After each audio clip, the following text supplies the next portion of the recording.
Welcome to this exciting episode of the Black Swan Podcast. Our podcast is all about interviewing industry leaders across different disciplines, in this case, entrepreneurship. We also produce unique and tailored video podcasts for brands and individuals under our offering Brand Stand. Today's guest is someone who redefined an entire industry with optimism, people-first leadership, and razor-sharp business instinct. Henry Engelhardt, founder of Admiral Group, built one of Britain's most respected companies by doing things differently and believing that kindness and commercial success go hand in hand. In this episode, we explore the principles that shaped Admiral, the mindset that built a multi-billion pound award-winning international business, and the personal philosophy that continues to guide Henry today. Henry, what is your dream? My dream is a world of better leaders and managers. That's a bit of the crusade I'm on. Unfortunately, I believe we have an acute shortage of great leaders and managers in business and beyond. And if we can help to create a generation of better leaders and managers, I think everyone will be better for it. Perfect. So what initially sparked your entrepreneurial journey? I don't think I had an entrepreneurial journey. I didn't set out to say, yay, I'm an entrepreneur, what should I do? One thing led to another, and I've been involved in a number of startup businesses and moved them on. And you really are going from Monday to Tuesday and Tuesday to Wednesday. You weren't thinking about my entrepreneurial path. Sure. So I would say it's just looking back, it becomes an entrepreneurial path. Okay.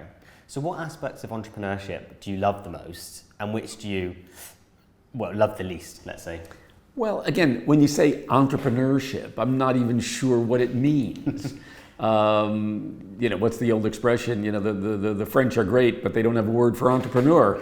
I'm not sure what it is. What's an entrepreneur?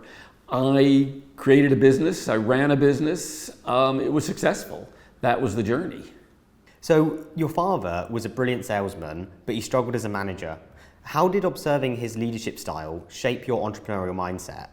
And what early moments, like working at a hot dog stand, sparked your belief in building something bigger than yourself? Well, my father ran a very complicated business. It was wholesale meats in Chicago, perishable product, weather played a big part, deliveries one way or the other, the way it's bought and sold. I won't bore you with all the details, but he was a fantastic salesman. And I worked for him a number of summers and very hard work. And he had a good business. It was about 29, 30 people involved. And I only realized later, it's not like I understood this when I was a 17-year-old kid working summers. It was later when I look back, I realized why it couldn't get bigger. And that was because he had to make every decision. It was management by screaming. Nobody ever did anything right in that place. Right. And if he would correct them and tell them, no, this is wrong, and this is what I want you to do, and all day long. And he worked, we would not see him in the morning when we woke up. We would say goodnight when he walked in the door from work in the evenings. He worked Saturdays because he had to be there to make all the decisions, all the calls. And when you do that, you can only grow the business so big, as much as you can do everything. And so as I got in and started developing Admiral, I said, I want this to be a big business. And if I want this to be a big business, I've got to step back.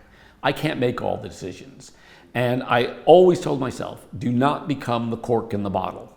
And don't be the one. Somebody shouldn't say, I gave that request to Henry and 3 months ago and I'm waiting for a response. No way. Even a week ago is too much. Yeah. If I can't turn it around right away, I need to give it to somebody else to turn around. And so I delegated a lot. And what I learned was people were able to do certain jobs much better than I was anyway. So it was a win-win. I could step back and do different and more wider reaching things and let the details be handled by others. And yeah, I worked for a hot dog emporium, you might say, called Poochie's. And again, I was just earning my dollar, what was it, $1.75 an hour or something like that. And it was great money when you're 13 years old. And but I did learn, looking back, that, wow, quality, because there was a Burger King just up the street, and we killed it. We did a huge business on better quality goods, better quality hamburgers. The meat came straight from the butcher shop.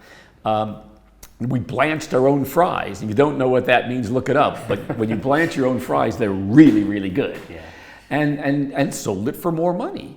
And it said, look, it's not everybody just searching out the absolute cheapest alternative. People will buy on quality. Your career path, from futures trading to management consulting to founding Admiral, shows a wide range of skills. How did each of these roles contribute to your success in building Admiral? Yeah, you learn from everywhere. And that's one of the things I learned, was everything is a learning situation. When you were, buying a coffee, what's the interchange? How do they treat you? Would you go back there because of it? Was it a nice experience? Everywhere you go, you should be taking something in and learning from it. And a lot of it is, like for me, in retrospect. And at every stage, I learned. I worked for some very entrepreneurial people, and they said, why not? Let's try this. Let's do this. Let's have fun with this. Let's make this work. And off you go. And that just kind of rubs off on you as you travel through these various different occupations and businesses. So you've often mentioned learning from everyday experiences. Could you share a specific moment from your personal life or early career that taught you a valuable lesson in business? Well, it's not so early in my career, but there's a great situation. We have an office, Admiral has an office in Seville, and I love going to Seville. And this one time I'm down there, but I'm staying in a different area than usual.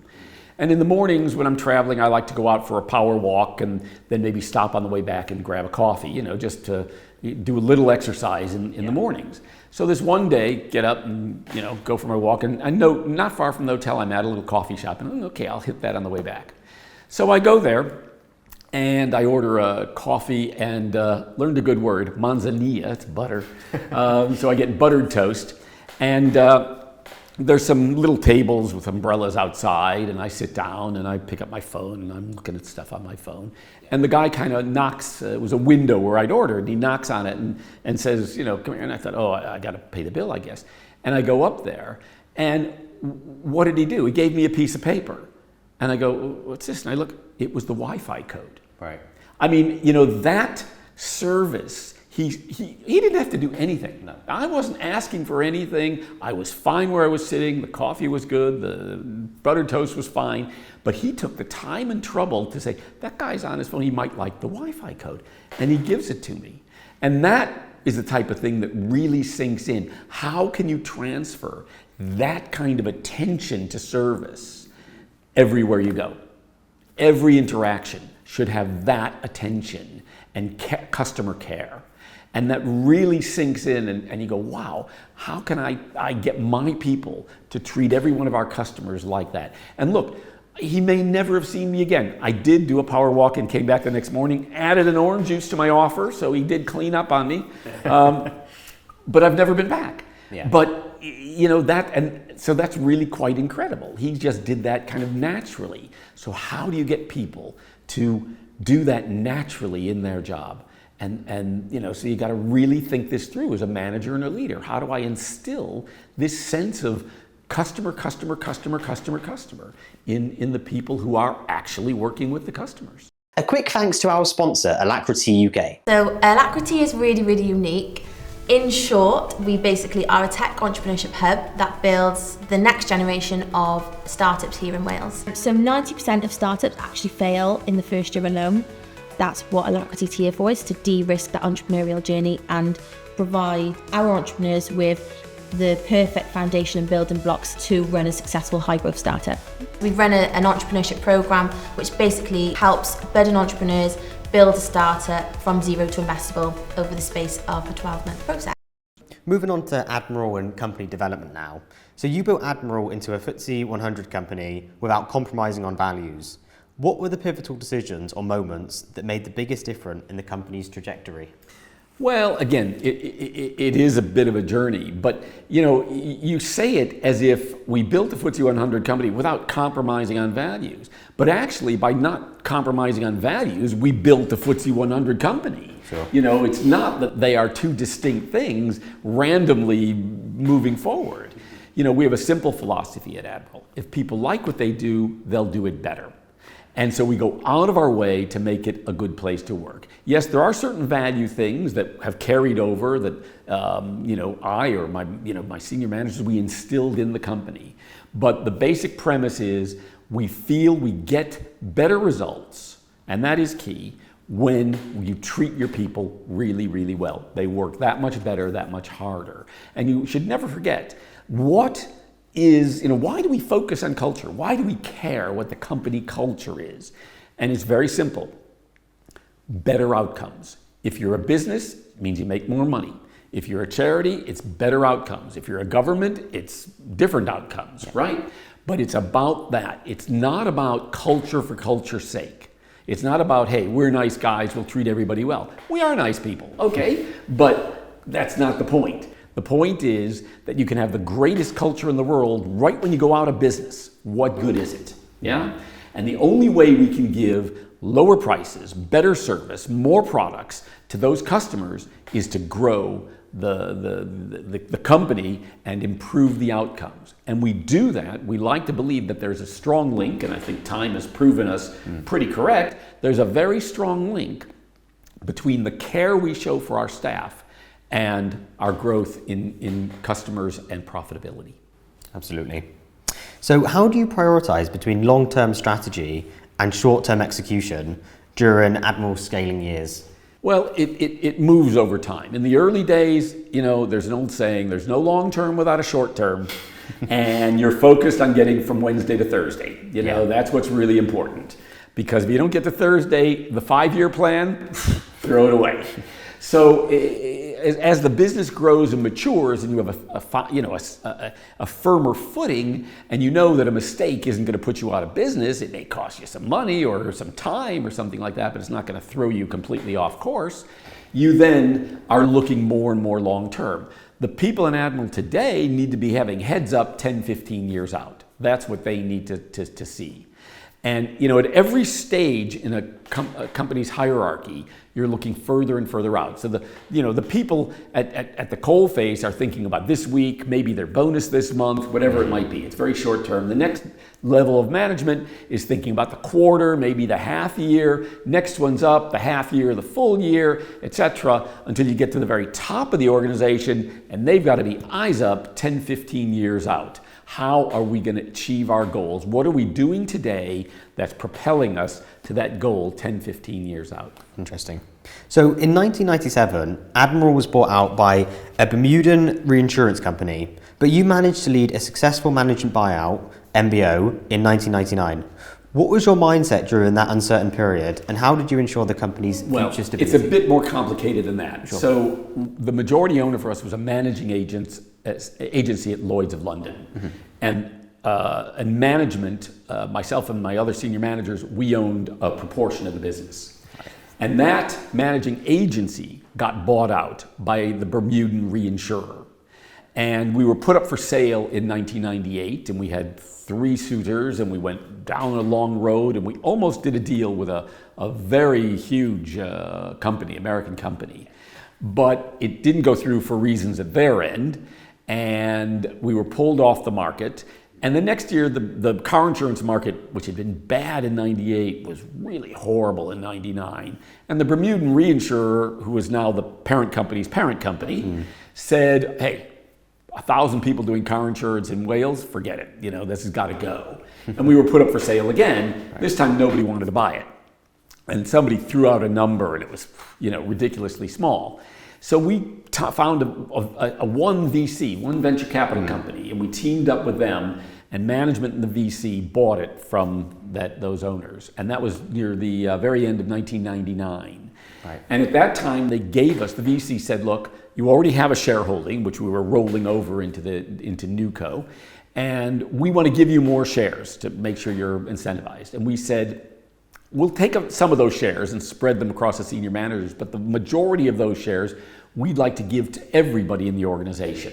Right. And they said, well, that's very unusual. We usually like to concentrate the ownership, but okay, if that's what you want to do, go ahead. So we set up a staff trust, and that was the beginning of everybody in Admiral being an owner. And a very simple concept, which is we wanted our people to feel like they own part of the company.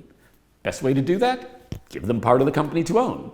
So every year after that, we would give out kind of matchsticks. We would give out pieces of the trust. Mm-hmm. And I used to stand in front of people. It would be a piece of paper explaining how it worked, and everybody get the paper, and I'd say, look, this could be a very valuable piece of paper in your future, because if you have a wobbly table or chair and you fold it up just right, you slide it underneath, you could stabilize that table or chair.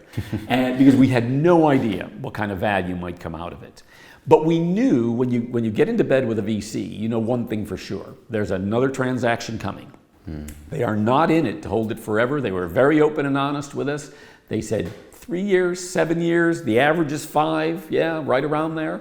And sure enough, we get towards 5 years and they say, look, things are going really well, but it's our time to move on. Mm-hmm. And so we looked at the various options and we realized, and this is even in '99, before we set up the staff trust, we realized that if it got sold to a competitor, they might close the Swansea office, Cardiff would be sales only, everybody else, could go. They'd do it in their own places. And not only would our staff not get anything, they'd lose their jobs. And that really was the catalyst to that staff trust. And when we did float the business, because that ended up being the choice that was best for all the stakeholders, in September of 2004, 1,400 members of staff split up £56 million. That was a pretty good day.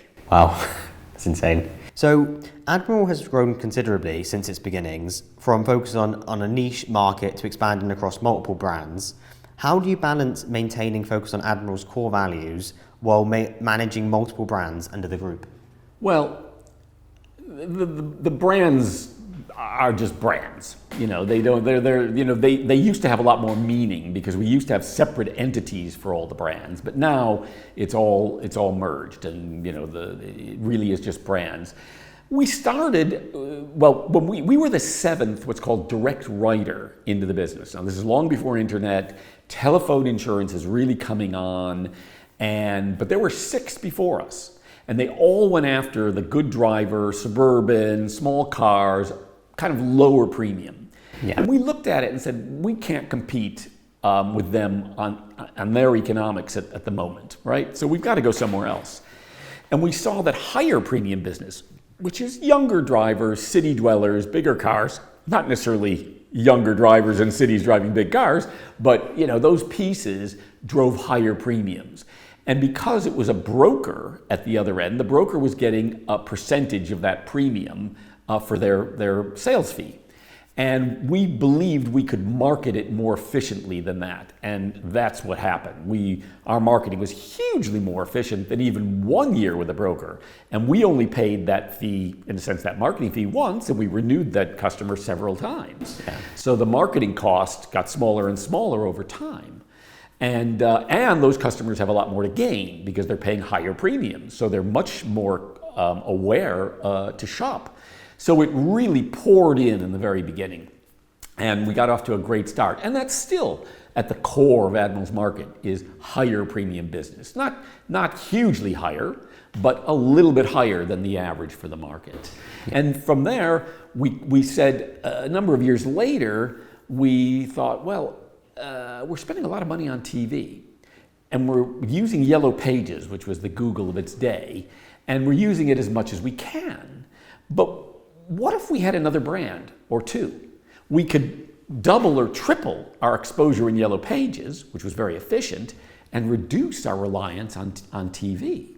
And the big one we created was the first all-singing, all-dancing women's brand, which was Diamond. Mm-hmm. And it worked a treat, because we also found that people who weren't responding to an ad that said cheaper car insurance would respond to an ad that said cheaper car insurance for women. Mm. And so we attracted a new audience, we doubled up in Yellow Pages, we reduced our marketing costs, we got more efficient. which gives us competitive advantage that we can apply back into pricing. So we could be cheaper than others, but we have that much lower expense base, and we actually made more money by giving customers lower rates. You've said that Admiral wasn't the first to market, but benefited by letting others pave the roads. How did that contrarian follower-first strategy shape your long-term decisions, and where do you think it gave you a strategic edge? Well, it got us off to that really good start. And if we had really struggled in those early years, we would have been under tremendous pressure. But when you get off to a good start, people will let you do things because, hey, you did something that worked, well, try that. Okay, maybe it'll work. And we were very fortunate. We tried a lot of things and most of them worked, which is good. We always took calculated risks, though. We never really plunged into something, we'll mortgage the house and off we go. No way. So it's always calculated risks. Yeah. And it led to, we wanted to be different. We recognized that being different was what was giving us advantage. And we would almost look at things and go, okay, that's the way everybody else is doing it. We're going to come up with a different way. We're going to be different almost for difference sake, but different sake because it can be better. Because in most industries you get into, most of the people in our industry had been in that industry for a long time, and you just can't help but get blinkered and blinkered and blinkered. And we were coming from different industries. We weren't insurance people. I was the original marketing and sales manager at Churchill Insurance. Mm-hmm. So I'd done a few years.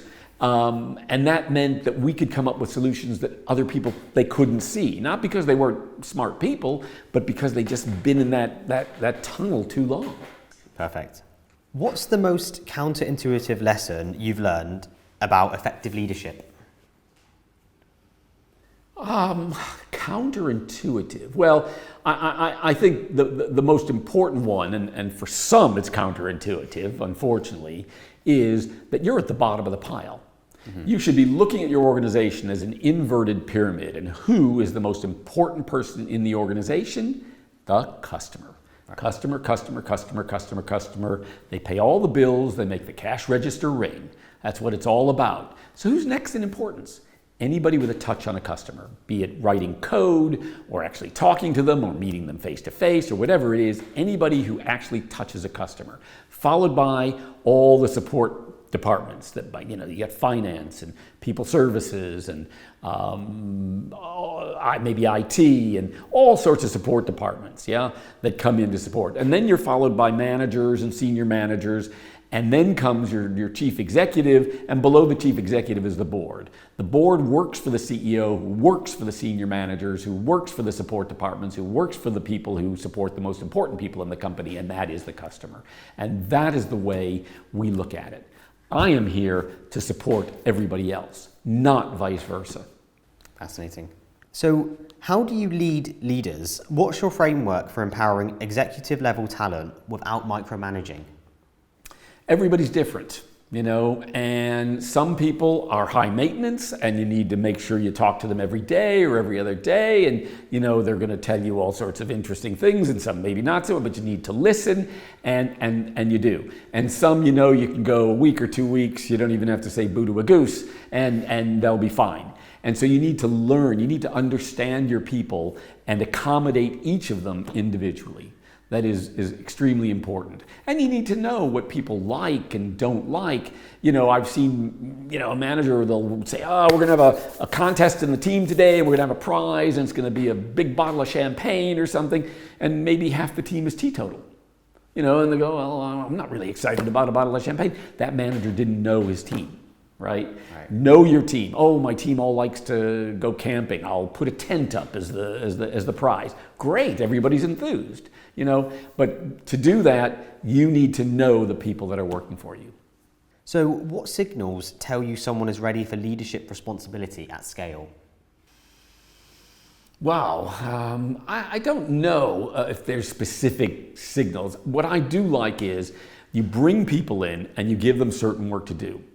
And you see how they get on. What do they like to do? What don't they like to do? What are they good at? What aren't they good at? And then you can move them up. When you go outside and hire and say, we've got a senior post going, we'll go outside and recruit somebody brilliant. It's always 50-50. I don't care what techniques you use. I don't care how much, tests, how many people interview them, etc. You never really know what you get until you drop them in. And then sometimes you get very good people, and sometimes you get people it's crash and burn.